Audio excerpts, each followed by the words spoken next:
What is it about mountains that gets us all dreamy-eyed and ready to go? Everyone has at some point of time thought of settling in the mountains, build a cozy home high in the hills, above the cloud line, and indeed, mountains regularly feature in the collective subconscious when it comes to retirement plans. We all know this, but the question to be asked is why? What is it that draws us to the mountains? What is the real driver? While we may escape to the beach once in a while, why do we long to return to the mountains again and again? The stillness of the mountains is absolute and non-negotiable. Now contrast this to everything around us. Our mind, our relationships, our lives in general is all in one big motion at all times.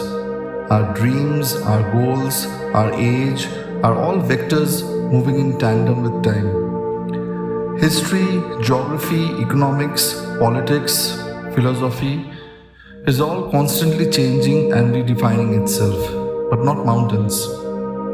Is it this stillness and certainty that draws us, this absolution, this guarantee that it will always be there come hell or high water, is a much needed assurance in this wild and unforgiving world.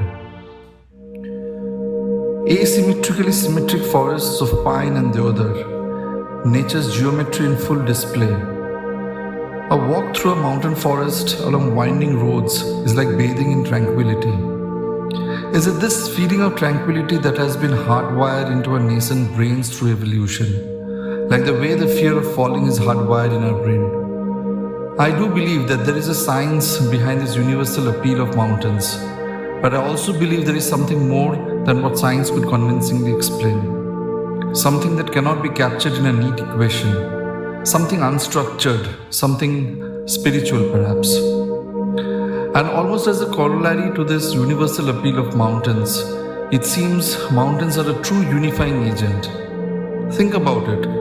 The appeal of mountains cuts across all that which otherwise divides men. Race, caste, creed, religion, economic status.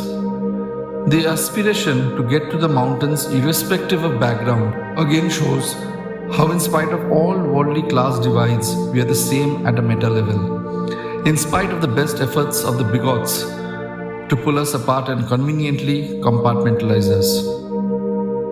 Mountains do not lie. Mountains are pure and primordial. They are sacred and closer to the cosmos than any other being. It is alive with myriad creatures that take birth, grow, and seek refuge in its cradle. And yet man, with his insatiable greed, seems to be hell-bent on defiling this sacred, majestic being. It is only a matter of time before commerce and economics will dictate terms to the mountains, and the dignified mountains will be brought to its knee. I sure hope that good senses will prevail, and while we go about conquering the final frontiers deep in the ocean and far out in space, we leave this sublime and pristine mountains to itself. I am sure we can thank ourselves later.